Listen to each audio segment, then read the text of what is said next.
Hello বন্ধুরা, আশা করি তোমরা সবাই ভালো আছো। আবারও অনেকদিন পর চলে এলাম তোমাদের সঙ্গে। সবাইকে জানাই গুড মর্নিং। এখন বাজে 9টা, আমি পড়িয়ে বাড়ি চলে এসেছি।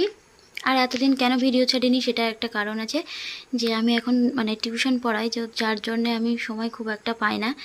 তো পড়িয়ে এই বাড়ি চলে এসেছি। আর আজকে একাদশী আছে, দেখো সব ঘুমাচ্ছে, দেখো এখনও ঘুম থেকে ওঠেনি।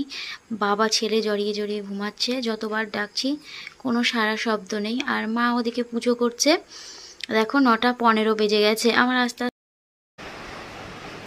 এই গরুগুলো গরুগুলো আর কতক্ষণ লাগবে? আর কত ঘুমাতে হয়? হ্যাঁ, কত ঘুমাবে? আর কি রে, ওঠ। দুই গরু ঘুমাচ্ছে এখনো। তো তারপর ঘুম থেকে তোলার পরে এই যে চলে এসেছি, সোনাকে দিয়ে এসেছি স্কুলে, চান টান করে নিয়ে এবার একাদশী রান্নার সব কিছু গুছিয়ে নিচ্ছি। দেখতেই পাচ্ছ, এদিকে সবজি হবে আর পায়েস, আপেলের পায়েস হবে, আর একদিকে হবে বড়া। তো সব রকম সবজি কুটে নিয়েছি। কী কী সবজি ওর মধ্যে আছে দেখতেই পাচ্ছ, ক্যাপসিকাম, কুমড়ো, আলু, এই সব দিয়ে হবে। আর এদিকে খোয়া ক্ষীর দিয়ে জাল দিয়ে রেখেছি। তো এবার সবজিটা আগে বসিয়ে নিচ্ছি আমি। আগে জিরেটা ফোড়ন দেব, জিরে ফোড়ন দিয়ে তারপরে এইগুলো করব। আর এই যে সাবু দেখছো, এই সাবুটা বড়া করার জন্যেই রাখা হয়েছে, ভিজিয়ে রাখা হয়েছে আর কি। এটা ভিজিয়ে রাখতে হয়, তো তার জন্যই ভিজিয়ে রাখা হয়েছে। এবার অনেকক্ষণ ভিজে গেছে, মা সকালবেলা দিয়ে দিয়েছিল, তাই সেটা জল ঝেড়ে নিচ্ছি। আর ওদিকে আলু প্রায় সিদ্ধ হবার মতন অবস্থা।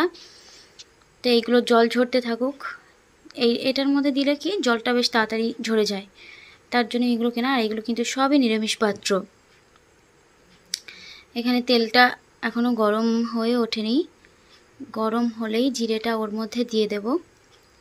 ওই যে জিরেটা দিয়ে দিলাম। এবার সবজিগুলো দিয়ে দেব। আর ডাঁটা খেতে কিন্তু এর সঙ্গে খুবই ভালো লাগে। আর তরকারিটা একটু মিষ্টি মিষ্টি হয়, খুবই ভালো লাগে খেতে। আর আগে তো আমাদের কি হতো, আগে সাবু, খিচুড়ি, এটা সেটা এইসবগুলো হতো, সেগুলোর থেকে এখন একটু স্বাদ চেঞ্জ করার জন্য এখন এই তরকারিটাই রান্না করা হয়। আর আগে আমি কিছুই রান্না করতে পারতাম না একাদশীর সবজি। তো এখন এই তরকারিটা পারতাম, তরকারিটা আমি বিয়ের আগের থেকেই পারি, কারণ মা করতো, তো তাই দেখে দেখে শিখে গেছিলাম। তো এটাই করছি। তো দেখো আমি ভুল করে ননস্টিকের কড়াইতে একটা অন্য স্টিলের দিয়ে করছি, কাঠের, যেখানে কাঠের তৈরি করতে হয়। আর এখানে আপেলের জন্য আপেল ওই যে কুড়ে টুড়ে নিয়ে রেখে দিয়েছি। এবার শুরু করে দিয়েছি আপেলের পায়েস তৈরি করা। ওদিকে খোয়া ক্ষীর দিয়ে তো দুধটা জাল দেওয়াই আছে, তো ঘি দিয়ে দিলাম, তার মধ্যে দিয়ে দেবো। আর ওই যে দেখছো এলাচ রয়েছে, ওই এলাচটা পরে ওটা ভেঙে দিয়ে দেবো ওর মধ্যে। তো আগে ঘিটা দিয়ে দিলাম, ঘিটা দিয়ে গরম করে নেবো ঘিটা। আর ওদিকে তরকারিটা কিন্তু জল টল দিয়ে রেডি করে নিয়েছি। খুব ছোট ছোট ভিডিও করছি, তোমরা রাগ করো না, আস্তে আস্তে করব। আর আশা আছে এবার আর মাঝখানে ছেড়ে দেবো না বা কিছু করব না। তোমাদের দাদা খুব বকাবকি করে আবার শুরু করে দিয়েছি। তো এবার আপেলগুলোর মধ্যে তো অ্যাসিড থাকে, তো সেই অ্যাসিডটা তো ধুয়ে নিতে হয়, তোমরা সবাই জানো। না হলে অ্যাসিডটা যদি আমি ধুয়ে না নিই, আপেলটা কুড়ে যদি আমি ধুয়ে না নিই, ওই অ্যাসিডটার জন্য দুধটা কেটে যাবে। তাই ধুয়ে একদম ওর থেকে রসটা পুরোটাই বার করে দিয়েছিলাম, জাল দিয়ে আর কি, জালতি মতন দিয়ে, সেটা দিয়ে নেট দিয়ে, যাকে বলে নেট দিয়ে পুরো একদম রসটা বার করে দিয়েছি। তারপরে ওই যে একটু ভেজে নিচ্ছি, একটু লাল লাল করে ভাজবো। জানি আজকে আমার ঘিটা একটু কমই পড়েছে, কারণ ঘি আর বাড়িতেও নেই, ওইটুকুনেই ঘি ছিল, তো সেটা দিয়েই কাজ চালাতে হচ্ছে। তো অসুবিধা নেই, ঘি অল্প হলে অসুবিধা নেই, দুধের জিনিস হবে। তো এবার একটু লাল লাল হয়ে গেলে ওর মধ্যে দিয়ে দেব চিনি। ওই যে চিনিটা আমি দিয়ে দিলাম, চিনিটা দিয়ে আবার খানিকক্ষণ একটু নাড়াচাড়া করব। আর তোমরা তো সবাই জানো এসব জিনিস চেখে টেখে দেখা যায় না, ওসব করা যায় না। তো সুতরাং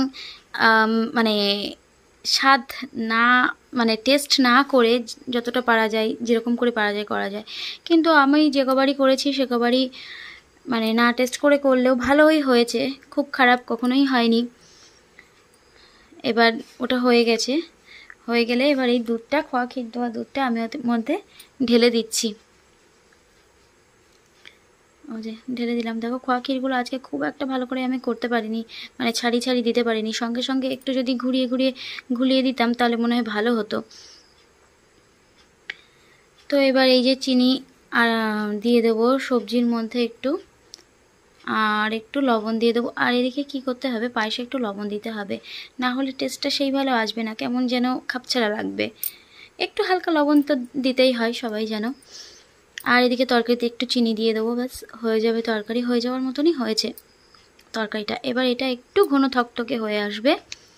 দেখো তরকারিটাও কি সুন্দর কালার হয়ে গেছে। ওতে একটু জিরের গুঁড়ো দিয়ে দিয়েছি, জিরের গুঁড়ো একটু মরিচের গুঁড়ো দিয়ে দিয়েছি, টেস্টটা খুব ভালো আসে তার জন্যেই। হলুদ তো দিতে নেই তোমরা জানো। তো এবার চলো আমি প্রিপেয়ার করে নিই আমার সাবুর পকোড়া বানানোর জন্য। সাবুর পকোড়া বানানোর জন্য আলুগুলো সব সিদ্ধ হয়ে গেছিলো, তার সেটা মাখিয়ে নিয়েছি, একটু কারি পাতা দিয়ে দিয়েছি ওর মধ্যে। এবার তেলও গরম করতে বসিয়ে দিয়েছি, আর ওর মধ্যে জিরে একটু দিয়ে দিয়েছি। জিরে থাকলে জিরেটা মানে আস্ত জিরে একটু মুখের মধ্যে বেশ ভালোই লাগে। আর এটা প্রায় হয়ে আসার মতনই হয়েছে। দেখো কি সুন্দর হয়ে আসছে আস্তে আস্তে।